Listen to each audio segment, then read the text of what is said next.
What's going on? I'm always clapping. You do always. I'm gonna fix that one day. What's going on, world? And welcome back to the Pursuit of the Good Life podcast, where we talk about how to enhance your careers and your relationships. I am your host, the Kameron Lovelace, joined as always by the amazing Dr. Sara Benson. Sara, what's going on?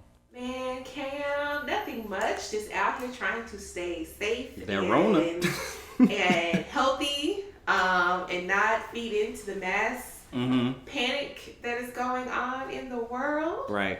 As you all know, when this will be playing, Corona is here. Yeah. It is here, and the people are losing their mind. Mm-hmm. And I feel like it will only get worse before it get better. Just because I realized something, Cam. What'd you realize?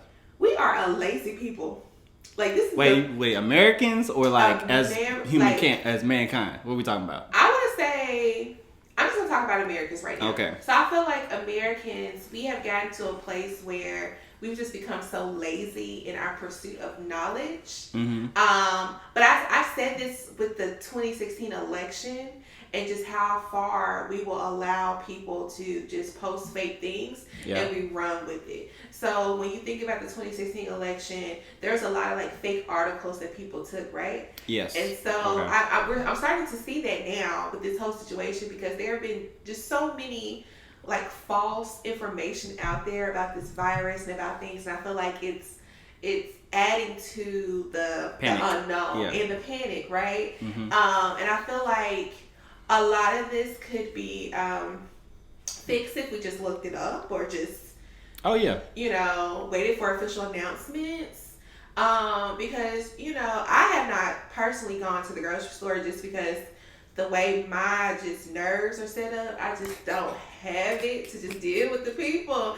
But I've seen so many videos and just of pictures of empty aisles and all that. Empty aisles and people fighting over tissue. So first of all, I'm just going to put this out there. To our followers that are listening, can somebody in the comments explain this phenomenon with buying up the tissue?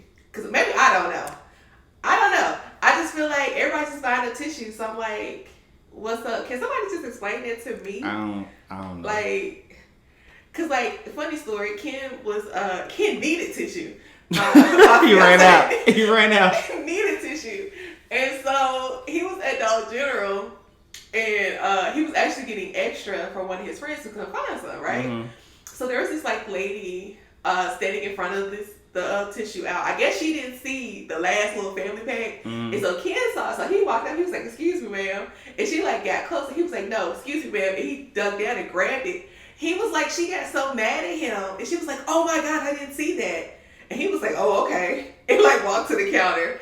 And I was just like, she legit was mad at him because she didn't see it. So can somebody explain that to us? Like this, I don't know the tissue paper. I don't know what's going on with that. But so by the time this comes out, we'll be about 2 weeks removed, I think, from everybody shutting down schools and stuff like that. So we'll hopefully have a better understanding of what exactly is going on. Yeah. But oh well. So I got a question. Okay. I've been in this house since August. Okay. And I still ain't got no pictures up. Am I tripping? Cause so this past weekend I've been helping my mom move.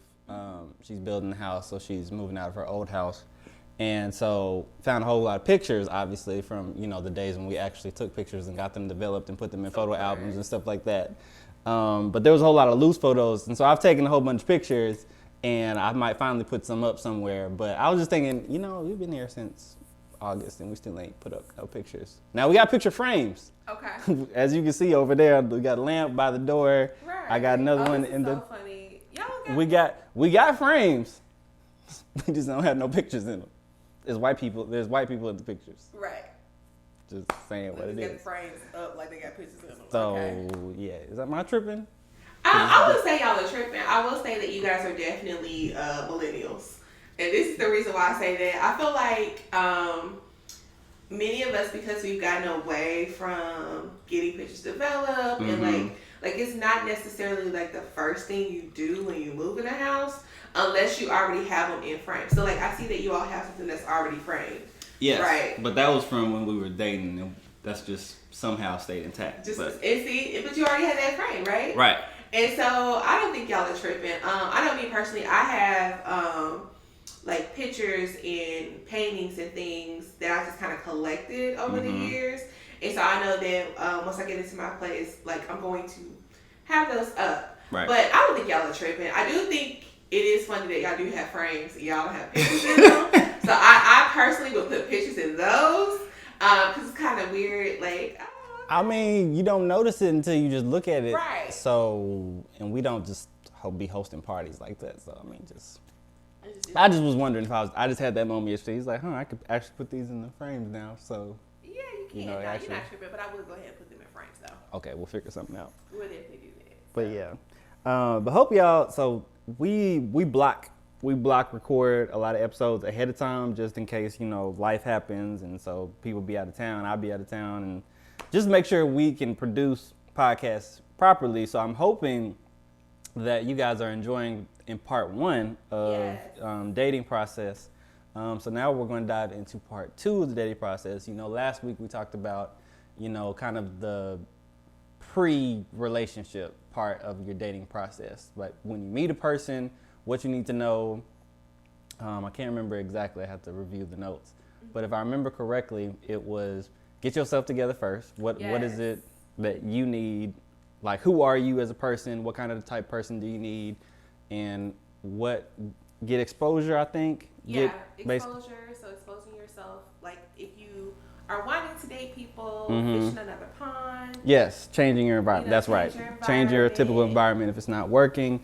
And then, like, whatever your process and getting to know the person. I think that's kind of where we start. And so at this point, you're in a relationship. So now, how do we get from relationship to engagement? For those of you who want to be engaged, of course. Yes. So, because I don't know, y'all who want to have this, whatever your situation is, love triangle, polygamy, whatever. That I ain't talking. This episode ain't for you. But I think it's layers to this. It is. And I'll speak kind of sort of from a. So here's the thing about my perspective, is that Sparkle is my only girlfriend. Okay. Because I made sure I did not enter in a committed, I'm your boyfriend, you are my girlfriend, there is nobody else in the picture. Gotcha. I made sure not to enter into that until not necessarily until I was ready, because I think I was ready to be in a relationship, but until somebody that was worth it, in my opinion. Because when we talked about last week as far as the 90 days, because I've had the 90 days like trial run implemented since I'd say about sophomore year of college. So that was what, 2013-ish? Yeah. So I would start getting to know girls, date girls, go on dates with them. First month would be good, second month they fall off. Okay, we started again. First month, date them, fall off. Okay, now we're starting again. So it's just like rinse, repeat, fall off.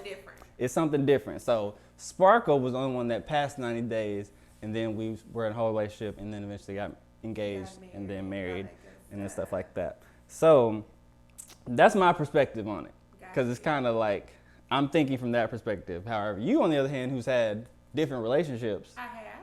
But I was going to say, I think you're a rare breed, Cam. I am. I recognize that. You're like the first person I've ever met who's like taking that perspective. As far as like being like a man, like taking that perspective of, I'm not going to be in a committed relationship with you until like I figure out that you're worth being in a committed relationship, and we're going to do these 90 days. And so I think that's really cool, because I know plenty of people, male and females, who, that's just not how they roll. It's not how they roll. But yes, I do agree. So mine is a little bit different. I have had relationships before. As far as like committed relationships, I can honestly say that I've only had 3. Like in my adult life, just 3. That you would say were serious? That were serious, or what I thought was serious. And the third one, of course, I'm engaged. And I can look back on like the other 2 and see like mistakes I've made. Mm-hmm. And I think because I got to a place where I was able to really critically look at those, I actively and consciously tried to not make those same mistakes with Ken.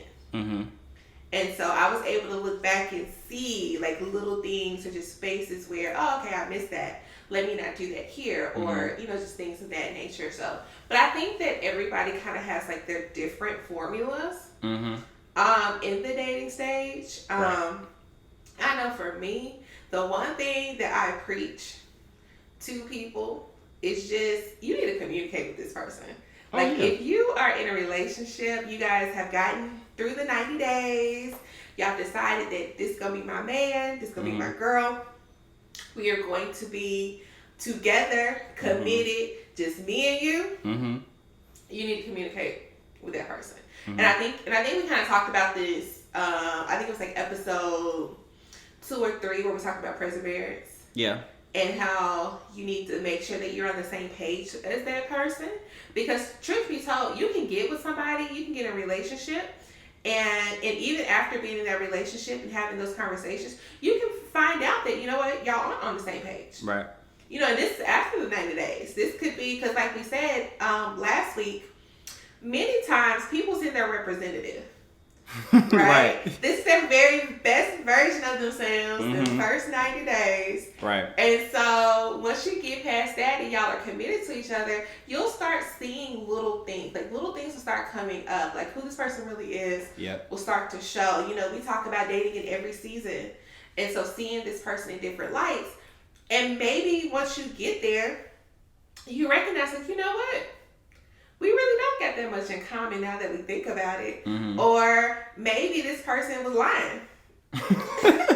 Just gonna call a spade a spade. Maybe they was lying. They really, because there are some people, and now I don't know, there are some people in the world who they like the pursuit.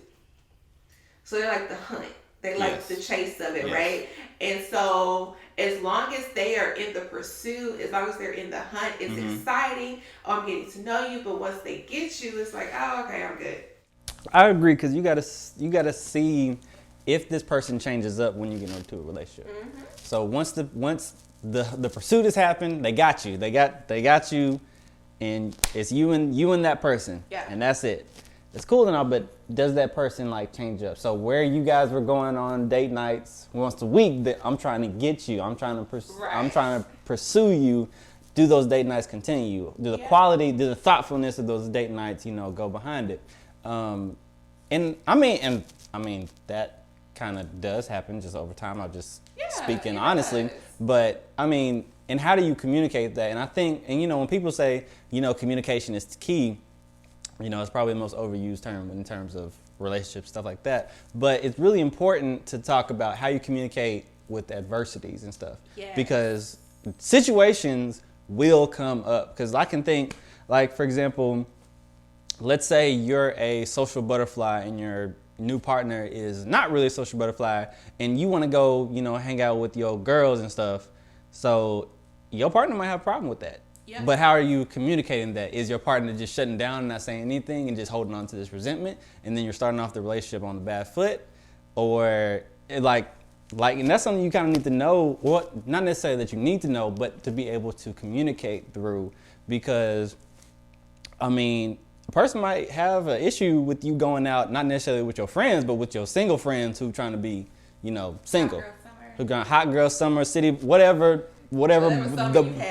summer, fall, spring you have, the friends are, they're trying to be single. Right. Which, rightfully so, they can be single people. Right. And rightfully so. But, if your partner has an issue with that, and that's something that we can dive into at a later podcast and, navigating those dynamics and stuff like that, because that can set you up. Yeah. Hanging out with single people. In single predicaments, not like just going out to eat or whatever, but like you going to Miami for a whole weekend. You're the only one that's married in a relationship, whatever the case. You're the only one with something to lose.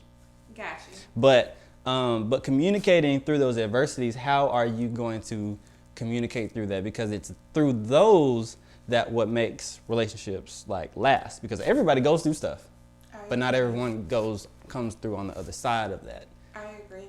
One of the things that me and Ken did, and I think it was a really good practice, is at certain points through our relationship, we would do like these relationship checkups.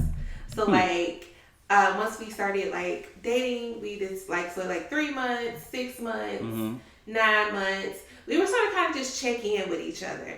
And so by that, I mean, we would just kind of go through. It's just like, hey, you know, what's working? Like, what's something that you like that we've done these past 3 months? What's something that you don't like?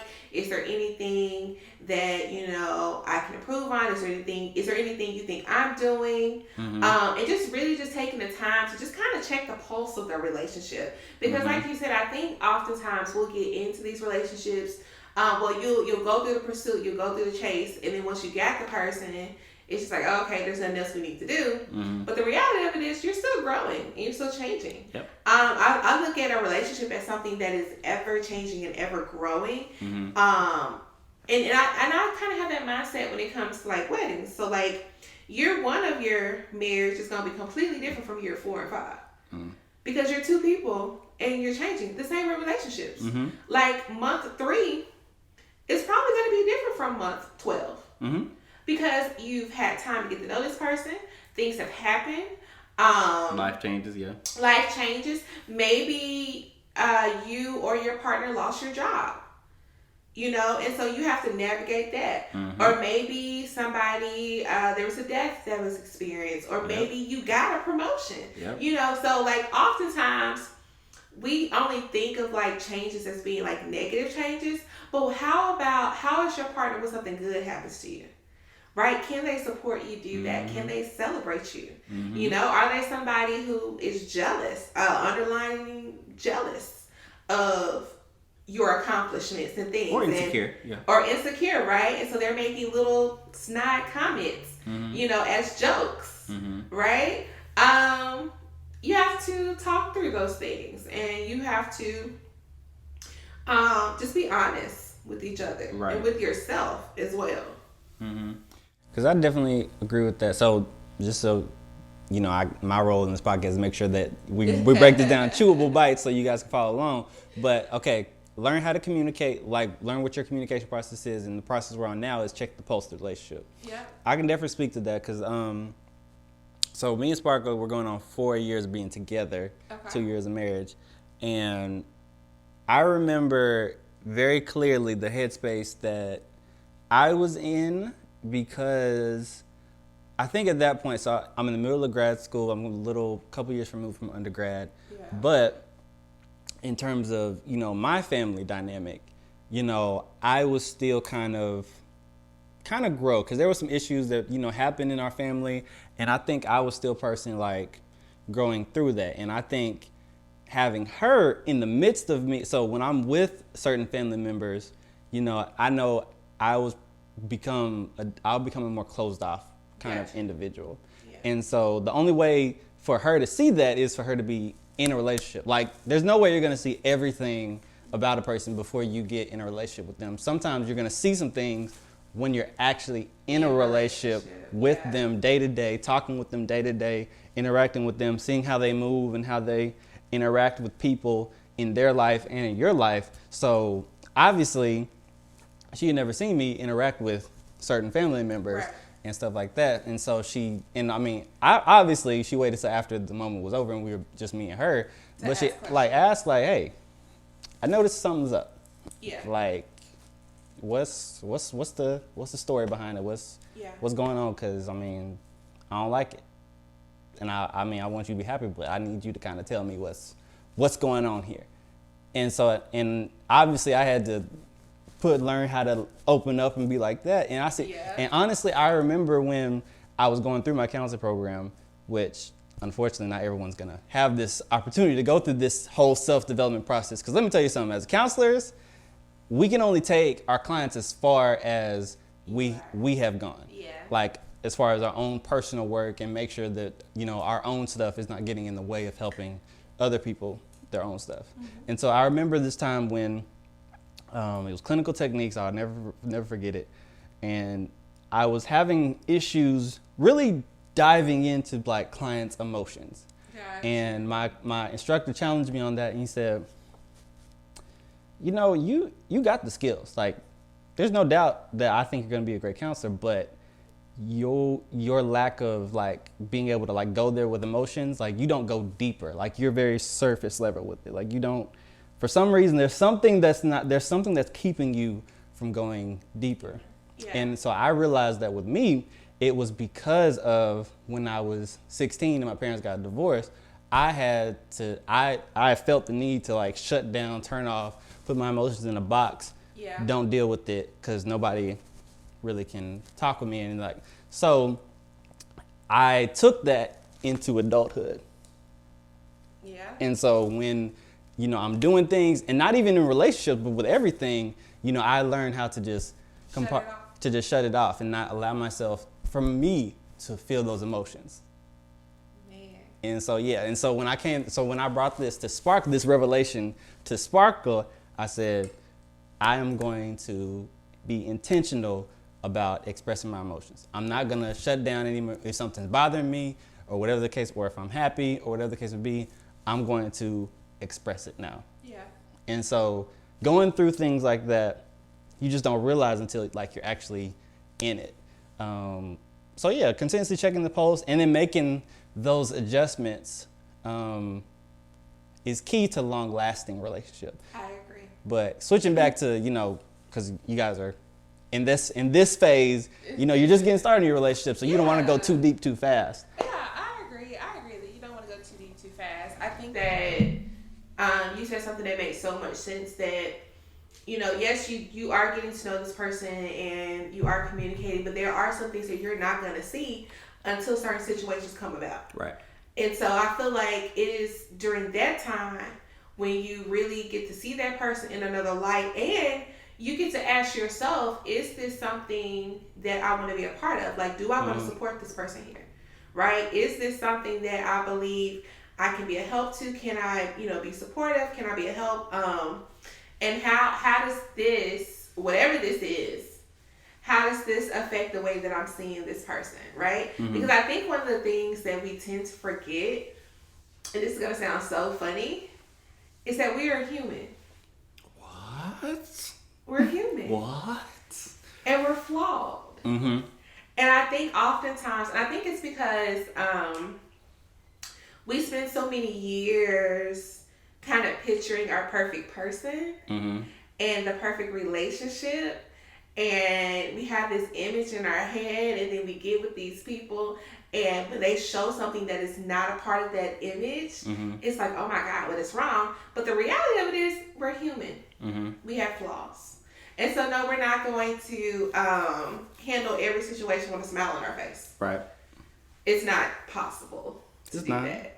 Like, right. And I recognize, you know, with the trainings that we do, I recognize that some people, that those things that are like, there are just certain people in the world who are very laid back, like us, who are very laid back, and we just don't see things like, we don't take things as serious as other people. Yeah. But something like pushing the drawers in the morning can really bother certain type of people. That's true. And I mean, I get that, but you got to learn how to just make those adjustments. Because we kind of build our perfect person based on kind of our own perspective. Yes. Not necessarily our own like weaknesses or stuff like that. It's like, okay, let's say I am a structured logistical person who sees things very black and white. Yes. I need somebody who can make me figure out the gray. So this comes with a completely different perspective. Because I'm going to be honest with you. Sparkle, horrible communicator when we first started. Like, horrible. I won't say just horrible, but she wasn't great as far as like communicating in the midst of adversities. Yeah. And I don't know if this was just her family dynamic or just how she talked to her friends or whatever the case may be. But when we started, she didn't know how to like lower her voice down. She always came in and I said, look. And so I will say this, I know this without a doubt. The Lord needed somebody who not only could handle her temperament, but could also like, I say, okay, now I need you to stop talking to me like you're crazy. Yeah. And sometimes you need that. It's balance. I call that balance. Right. I call that balance. say the same for me and Ken and just our person. So we're two very strong personality types. Okay. You have a very strong male. You have a very strong female who's used to being the leader and used to being, you know, boom, boom, boom. Like, it's almost scary sometimes how I can cut off my emotions at times. And so one of the things I had to learn with this, and this was in us dating, was to not shut Ken out. Because that's my go-to. Yep.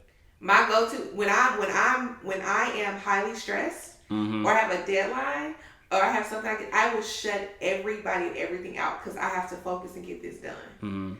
And I had to learn how to not do that. I had to learn how to not be rah-rah with him. And he's had to tell me, hey, no. That's not it. That's not it. Calm down. Like, we gonna have a conversation. Like, you ain't gonna. Right. Because I'm used to being fire-breathing dragon. Like. Yeah, but it don't take all that, Sarah. I know that. And I have learned that it don't take all that. And that goes back to how do you communicate in the midst of adversity? When you are pissed off, how do you communicate? Do you because some people start aiming below the belt immediately when they get mad. And this whole I start seeing red comment. I've heard that a ton of times in and out of sessions. Like, I just see red and I just black out and I just forget. I said, look. And I have to tell these people, I said, look, you feel yourself getting to this point. Like, because here's how I kind of work with clients. I say, when you get from a scale of 1 to 10, 9 and 10, that's red zone, as you call it.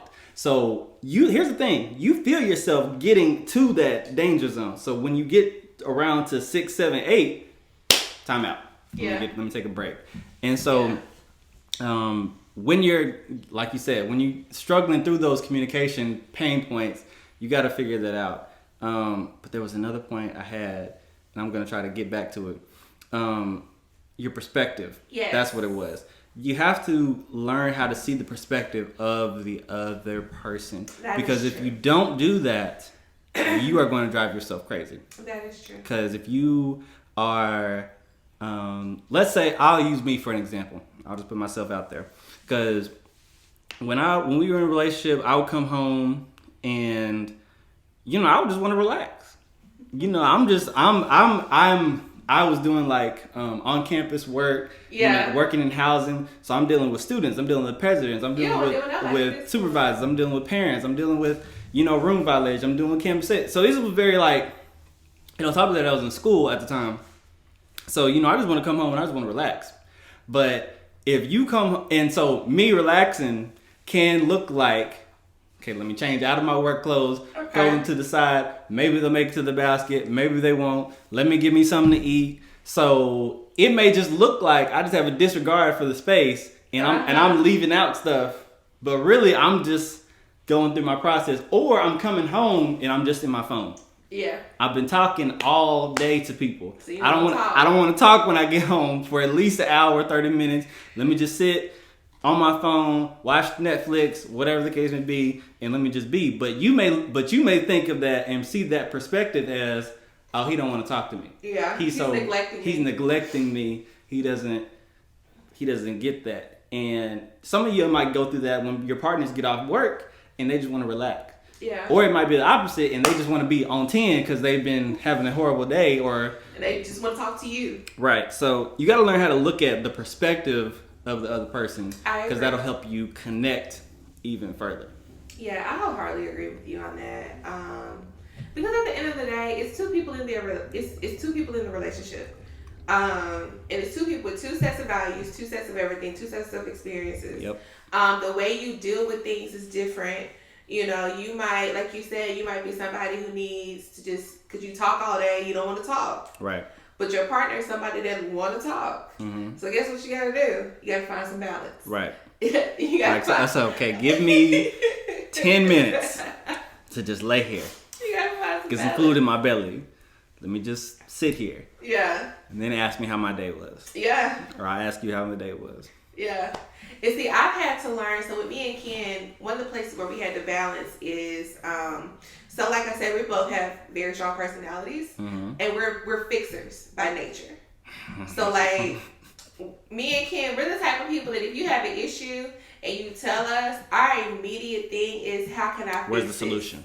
What's the resolution? What's the solution, right? And so I had to learn that I have to communicate that to him when I need him to listen and not fix it. Because, like I said, we're both fixers, but we also think about things differently. So in my mind, you're venting. I'm venting because I've already figured out what to do because I'm a fixer, right? But so I don't want to. But either I don't want to do it, or I know it's gonna be hard to do it, and I just need to just verbalize it. I need to verbalize it, right? And so, but Ken, because he's a fixer, when he hears it, his mind is going, okay, how can I fix this? You know, what's going on? Okay, this is one more thing, like da-da-da-da. And so I have had to learn how, before I say something, to preface it, hey, I just need you to listen. Or, hey, I just need my friend right now. Right.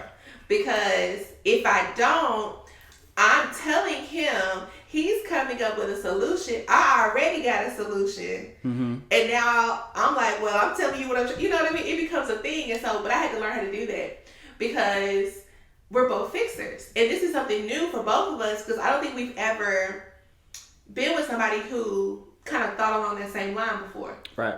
So like he's used to people needing him to help. And I'm used to people needing me to help. Right. And if I'm venting or whatever, I'm not really able to like express how I feel because everybody's used to Superwoman. Right. And everybody's used to Superman. And so I've had to learn how to express that to him. Right. Because oftentimes if I'm venting, I've already figured it out. Either A, I don't want to do it, like you said, I don't want to do it, or it's too hard. And I still don't want to do it, but I need to talk about it because I still got to do it, and it's gonna get done. But I've had to figure that out because there have been, and I can just think about times where I've expressed it, and Ken is like, "Well, da da da da," and I'm like, "Well, I'm not asking for help. I'm just trying to tell him." He was like, "Oh, well, I didn't know that." So I'm like, "Okay, well, listen." And so once I figured that out, man, that was like a game changer for us. Right, and I speak for the guys in that perspective because I don't want to say all women, but a lot of women that I've experienced have a tendency to just come and just bring problems and not want to hear solutions. That's true. So I have learned in my years of living that you have to start. I've learned to start conversations with. Well, with my wife, I kind of can figure out. Obviously, I ain't got to ask no more. Yeah. But before her, I had to really figure out. Okay, do you want me to listen, or do you want me to help you find a solution? Right. Just listen. Okay, bet. Let me just sit back, relax, not stress myself out. Yeah.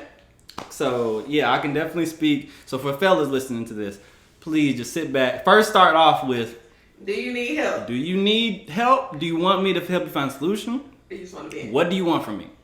In this moment, what do you want from me? Want me to just listen? All right, cool, bet. Let me just sit back and just listen. I'm not going to stress myself out trying to figure out a solution. Yeah. I'm going to just actively listen and say, yeah, babe, that sounds so hard. Yeah, I don't know who she is. She got you messed up. You right, babe. You right. I don't know what her problem is. What? That's crazy. What? No, she didn't. Oh, yeah, I don't know. Your boss is tripping. Like, do all those things. Like, that's right. Just listen. Just spend your time doing that. Save yourself the headache. Yeah. But I think what's really important when transitioning to relationship to engagement is really you have to figure out in those seasons, because like you say, the adversities come, and I would even roughly guesstimate that things happen, good, bad, in between. They just happen as people change. Like you said, some people get promotions, some people lose jobs, some people change locations, some people go through highs and lows. I mean, it just goes through. But I would it is life, and I would even challenge to say that those certain things happen every 90 days, like every season, like something new happens. Like this season, this first 3 months has been a little rough, I think, for America. From Kobe passing away to, Corona to maybe World War III. World War III. Maybe you just got a job. Maybe you just left a job. Maybe you just started back going to school. Or like it's been an interesting first quarter of 2020. It has, for sure. But I'm recognizing that things like that happen about every quarter, every season that you go through. Something new happens, and learning how to do that. But in going through that, I think your focus when you're looking if you want to spend your life with this person, you got to see if really if you guys can make a life together. Like how can you guys connect together? Because when you get to the point to where you're with your partner and you say, I can be 100% myself and not worry about being judged. I can accept this person and grow this life. My life and her life can come together, and even though they're different, we have different maybe occupational goals, we can still build a life together, and I'm willing to do that. Because if you ain't willing to do that, then save yourself the headache, because the longer you in a relationship, the more it's gonna hurt, and just separate early. Because you might say, your partner may say, I want to be a doctor, and that's 8 years. That's 8 years of their life. 4 years in class and 4 years residency, and that's if they don't specialize. But that residency might not be in the current town you're in. You gotta be willing to move. And think about, you might have to financially support them through that dream. Yep. Like Sparkle didn't go to school. Like while I was in school, like she made that realization. She said, okay, I need to work. Yeah. I don't need to pursue like what I'm trying to do right now. Now, through the blessing of that is that she figured out what she really wanted to do, because she wanted to be a doctor. Good. At first. Yeah. But she didn't realize like what it took to really like be a doctor, like pass your MCAT, do the 4 years residency. Classwork, then do the 4 years residency. So then she realized, okay, I don't want to do that no more. I want to do this I want to do this over here. And so, but you got to figure out if you're willing to like align with that. Because like, for example, if let's say your boyfriend, girlfriend is like their job requires them to travel. So they're out of even in the military. Yeah. They're out the country, or they're out of town and they're not around you. Like, you got to see if you're willing to like sign up for that. You do. Because, if you choose to get married to this person, that's your lifestyle. You do. I agree. You have to count the costs. Like, I feel like if you guys are at that point where you are talking about marriage and talking about engagement, you have to count the cost of it. Because like you said, like your lives, like you're literally conjoining your lives together. Right? You're becoming one. Like your lives have to like coincide and coexist with each other. And so you need to think about, okay, is this person in grad school? Are they getting ready to go to grad school? That means, like you said, they're going to be in school for this long, they're going to be getting a job. Will we have to move? Will we have to travel? Am I in a place where I can move? Right? Do we want to have children? Right. That's a conversation you need to have. I feel like that's a conversation you need to have before you get engaged. Is if you most definitely. If you want to have kids, because we are at that age where many people are having children. And so if you're somebody who has no desire to have kids, but your partner has a desire to have kids, that's a conversation that you need to have. Because I promise you, if you are dead set on your decision, you can't expect your partner to change if you're not going to change, if that makes sense. Now, I think the challenge with that question in particular is, when do you ask that question? Right. Because at the same time, I don't even want to be in a relationship with somebody who don't want kids. Exactly. Don't even like kids, because I got a 8-year-old sister. Yeah. So if you don't like kids, then you got a problem with my sister off the rip. Right. I think you should have that at pre-dating. I think in that 90 days. Yeah. Where you're getting to know each other, you need to have that question. Do you want to have children? Do you like children? Like where do you see it? Like the semi-serious, like where do you see yourself in 5 years? In 5 years, in 10 years? Do you have any goals? Like that type of serious conversation, in my opinion, should be had around month 2. Yeah.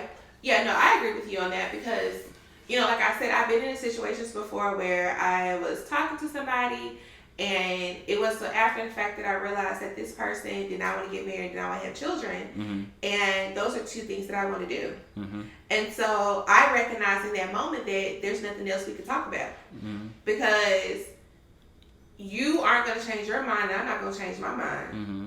And I don't want to spend this time with you, wasting time knowing that our ultimate goals are different. Right. And so you have to make sure that when you're thinking about engagement, that like your ultimate goals, the things that like your major goals, mm-hmm. that they're aligning with each other.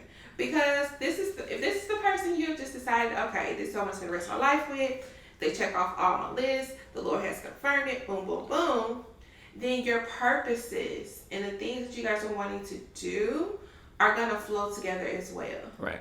You know, because, and I can give y'all a prime example. I have a old friend of mine who got married. And after they got married, they decided to go into ministry, mm-hmm. which became an issue for their spouse. Right. And the reason why is because before they got married, I mean, and I know, and I'm in ministry, so I know that like, sometimes you really don't know until you do get that call. Mm-hmm. Well, the spouse was just like, I didn't sign up for this. Mm-hmm. That when we got married, I didn't sign up for this. Mm-hmm. And so, but this person felt this call on their life. And I mean, it was a lot deeper than that because they were actually two different, they had two different belief systems and stuff like that. So, mm-hmm. yeah, it became a thing. It became a big thing for them. Because now they're in this position where they hear God's call on their life and they know this is what they're supposed to do, but the person that they're tied to is just like mm-hmm. ain't there for it. So Sarah, I think here's the issue that, and everybody goes through this, and I think you got to figure out when it's time to switch. Yeah. From dating for fun and dating for long-lasting marriage. I agree. And so, because I get it. I was there. You want to date, like, you just want to date. You just want to have a good time, have a girlfriend, have somebody to go on a date with, go to concerts with, go to Aruba with, like, you want to have somebody who you can share companionship with and have fun and be in bliss and all that good stuff. But at some point, you have to decide when it's time to make the switch and say, okay, I really like this person, maybe even love this person. Can I see myself with this person for the rest of my life, their life? And is this person going to help me grow in this area? Like, how do our lives like enmesh together? Yeah. And like seriously, and start having those serious conversations. And that's where I think people, they're in a relationship, they get engaged, and then they break up. Because they don't have those serious conversations in the midst of the relationship. And it is just so crazy to me when people, you know, they break up engagement because they say, I realized that we want two different things. And I'm like, y'all was together 5 years. Why didn't y'all figure this out in year one? What was y'all talking about? What was y'all doing? Y'all having a good time. Was y'all just having sex, traveling, and you know, just having all kinds of fun? Like what was happening? And so that's where I personally get frustrated when I see things like that, is you got to learn when to stop having fun and when to start really laying a foundation for where you guys are moving forward. Because, you know, I remember when we first started dating, I told Sparta, I said, I want 4 kids. And she was like, 4? I said, yeah, 4. 2 girls, 2 boys. And the only way that works is if you have 4. Because I want everybody to say they have a brother or sister. Oh. That was my logic. And so she made a business decision and said, okay, 4. Because in her mind, she wanted just like, I think she just wanted 2. I'm not sure. Yeah. I didn't take that into account. I was just like, okay, well, it's ultimately. I was like, I want 4, but I mean, ultimately, I recognize ultimately it's your decision, your body. So, yes. I mean, but I just want you to know what I'm praying for over here. So, but I mean, look, she made a business decision and was like, okay, 4. We can work on that. And so, obviously, you know, the Lord will do what he do, but I mean, I'm still gonna be praying, and that's what we came into this marriage, like talking about kids when we want to have them, you know, where we want to be at financially when we have the kids, what kind of life we want to expose the kids to, and, you know, building that whole dynamic. But that was all those conversations were kind of pre-had over the course of the first year and a half. Yeah. Before we got to engagement. And so, I'll say this also. Stop putting so much pressure on like getting engaged. Yeah. Unless, I'll say if it's been like 3 years, then okay, you need to start putting some pressure. So that's gonna be my question is, how long is too long to wait for an engagement? You know, I think number one, it depends on like what phase of life you are in as an individual. Because if you're in college, If you met a person at 18, 19, 3 years later, you're only 21. That's true. As we've talked about before, Sarah, your whole prefrontal cortex, your brain is not always finished developing. So, I mean, you might take 5 years to make sure that you're financially stable. Because if you get married at, let's say you get married senior year, you haven't even got a job to like focus on. That's true. Finances and stuff like that. And maybe this is just because I'm thinking about this because I'm the man's perspective. You know, women operate on a biological clock where we operate on a financial clock. We talked about that before, but but just thinking like rationally, what phase of life am I in? Do I even have the resources and emotional capacity to take care of another person? Yeah. And does that person have the capacity to do that for me? And also, like, I remember, matter of fact, me and Sparkle was talking about somebody who we went to college with, who him and her, they were together freshman year. Okay. And I think they got engaged maybe 2 years ago. Okay. And then I think both of them are in, like, different medical schools right now. Gotcha. So they went ahead and said, okay, we're just going to get married. I could be wrong, but I'm pretty sure they just went ahead and got like legally married, like engaged. Let's go ahead and get legally married because we both are trying to get this done. We're both doctoral students right now, but I still want to build my life with you. I'm not trying to delay that. But you know, that's like looking at realistically, like, okay, we're both out of school. We both want to go to medical school. Let's do this together. Let's do this together. Let's start now. Or even having a conversation when, okay, we want to get married after we're done with medical school. Yeah. Now, at that point, they probably would have been tiptoeing into like year 10 years of being together, which, in my opinion, that's just me. Not judging you if this was you. But 10 years, that's way too long. But, so let me say this. If you have nothing going on, like life-wise, like you're at where you want to be in life, you know, you're good, they're good, stuff like that, 3 years.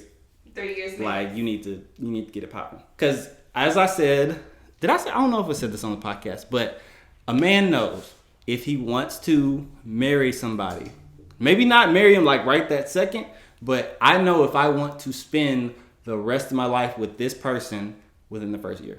Within the first year. So then, I don't know about women. Well, like, when do you guys know? It's within the first year. Okay. It's within the first year. So I guess my question is, so what advice do you have for somebody who, maybe this is year 7 that they're with this person. They both have finished with like school or things, or they're in their careers. Mm-hmm. One person has the desire. They maybe have talked about it, but there's still no engagement. Like, what advice do you give to that person? If somebody has a desire to be engaged or to be married, but nothing has happened, and it's like year 7. I believe that, honestly, Sarah, I think that goes back to like what you said, which is continuously checking the pulse. Okay. And really talking about, okay, what are we doing here? Like, it's been 6-7 years. We're both out of school. We're both like we're both in a great place financially. You know, I love you. You love me. Me and your family get along. We spending Christmases. We spending Thanksgivings. We going on together. We got this. And what are we doing here? And I think honestly, Sarah, that kind of environment comes from creating a place of comfort. Okay. And when I say comfort, I don't mean like being comfortable with being with a person. I mean like no pressure to get married. Gotcha. We're doing all the things that married people do anyway. Right. Maybe you've moved in, maybe you have done this, you pay some of my bills, I cook for you, you do this, do that, and I've already bought the cow. So why would I? Why would I go pay for milk? Right. So I guess my question is, and I'm asking you this question because you're a man. Mm-hmm. Because I've always had these questions because I've had conversations with like just different people. Mm-hmm. So I guess I have two questions. So the first one is, what does a guy mean when? So say for instance, we're in a relationship. It's year 4. Okay. We're both settled, and I broached the conversation about marriage, Mm-hmm. and the guy says, "Well, it wouldn't be no different. It's just a piece of paper." Like, what does that even mean? That comes from the perspective of a man who has never even seen a marriage in its full benefit. Gotcha. Because the only way that you would say that statement is if you don't know the power of marriage. Gotcha. And how God looks at marriage as Christ loved us, willing to lay down his life for us, two becoming one flesh, two flesh becoming one flesh.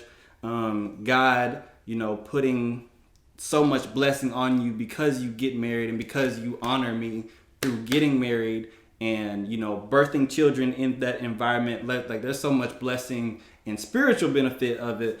That statement comes from a place of not knowing that. Gotcha. And not knowing, having a person who you're married to day to day, in married matrimony, where you just have that person who you can rely on, and you can be that person that they can rely on in building that family, building that wealth. And also looking at, I'm not trying to be super spiritual, but also looking at, statistically, the most successful people typically in life have been or are married. Yeah.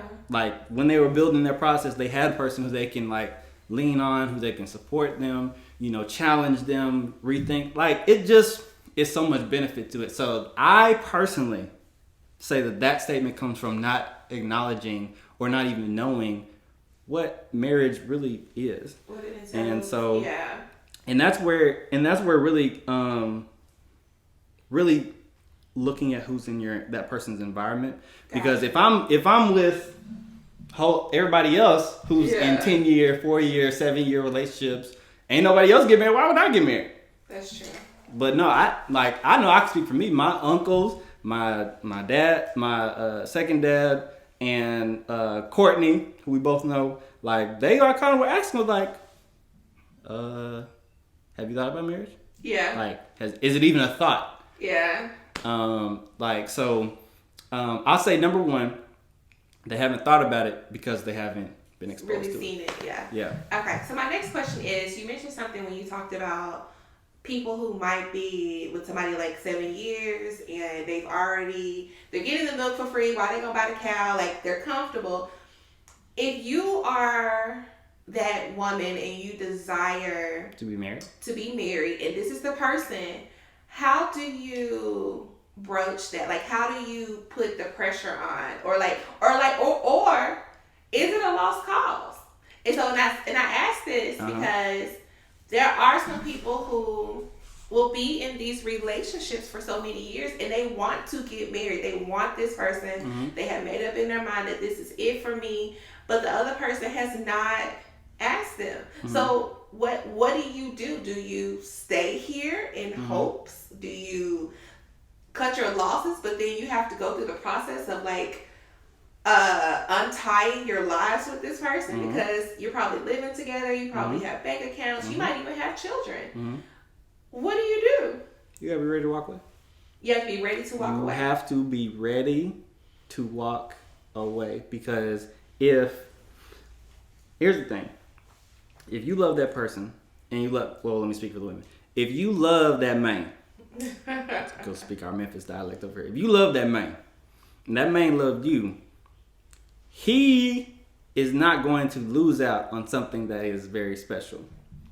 Okay. Like that's the chick he loves, and then we talking about no like funny business, like he's cheating on the side, got a whole mystery. No, we talking about we're y'all good. Y'all are together.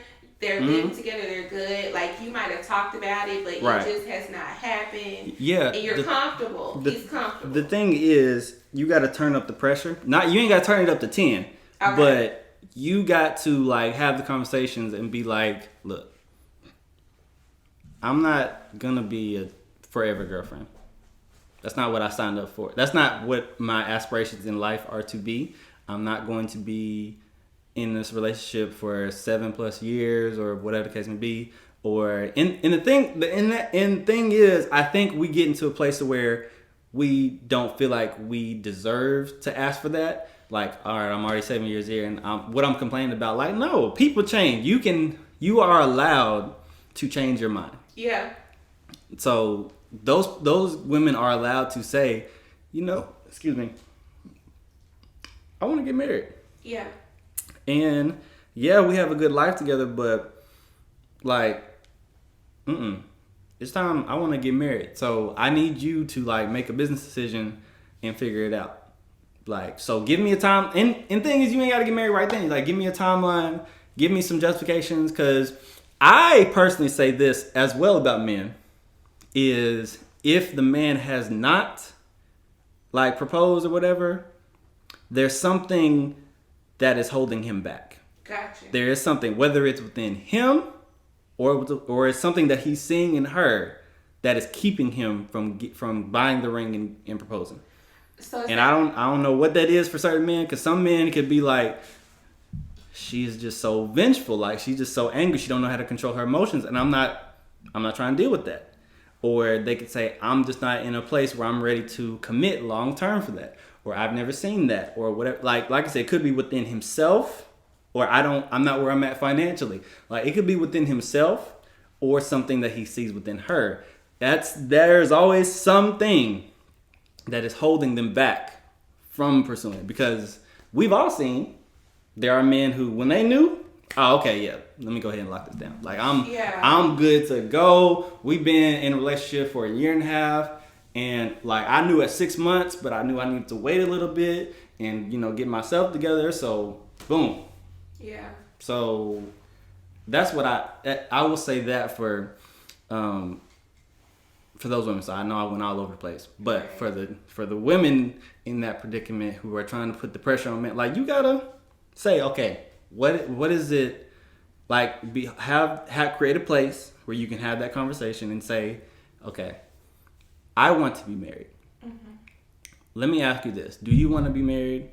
So let's start. Let's have those. Let's break it down. Let's be simple. Do you want to be married to me at one point? At something, not necessarily this year, not next month, not next week.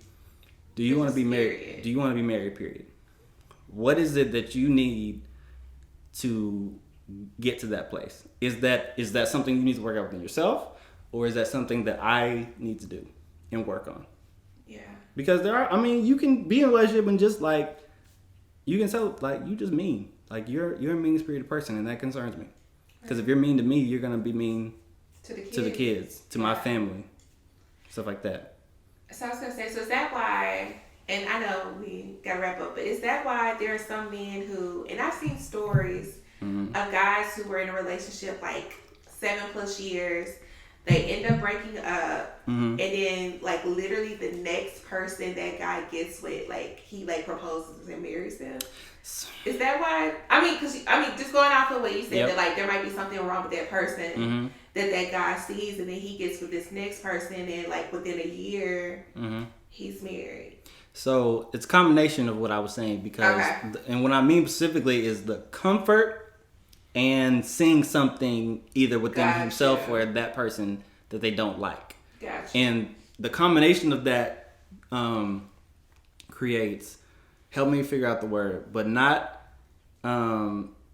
they settle. Okay. That creates them, they settle, and they say, well, I've been in this relationship for 5 years. Right. I don't want to get married to this person, but I don't want to break up with this person. I put all this time in, but I don't want to Do they? I don't want to move forward, but I don't want to go through the task of getting to know the somebody task, else. the process, the inconvenience of breaking up yeah. with this person and starting over. I feel like that's so selfish. It is selfish. I feel like that's so selfish, and I say that because I feel like there are so many, and I can say there are men and women who are in these relationships with hopes that like their partner is going to want to settle down or their partner's going to want to get married. Mm-hmm. And I feel like it's so selfish of people to just kind of stick with somebody for years, mm-hmm. knowing mm-hmm. that you don't want to get married. Right. But you would rather string this person along because you're afraid to get back out there. That's so selfish. Right. I mean, it's so selfish.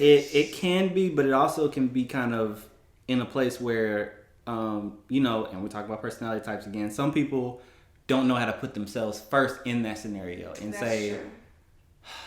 Okay, for the sake of my own happiness, I'm going to break this off where it is right now. I got you. And I'm going to just move forward. And that's where you get through, and that's where you go through phases when people, you know, are just not, they go through like before you break up, like long relationships like that, sometimes it's been like a whole year of unhappiness. That's true. And they just decide, okay, finally, I have enough stock or enough whatever, say we broke up because of irreconcilable differences. Right. And really the reason was you woke up one day and realized I don't want to be with this person anymore. But I don't know how to leave. I got you. And so it's a toss up. But I mean, you do need to figure it out because personally, I will say this: if you do what we were saying and like, you know, communicate often, check the pulse of relationship, you will know kind of where you stand with that person, throughout the relationship. Because I think, you know, maybe Sparkle wanted to be married probably not necessarily earlier than when we did, but she wanted something like some type of commitment that says like you trying to get married, you gonna propose to me, like when is this gonna happen? Because Sparkle is a very impatient person.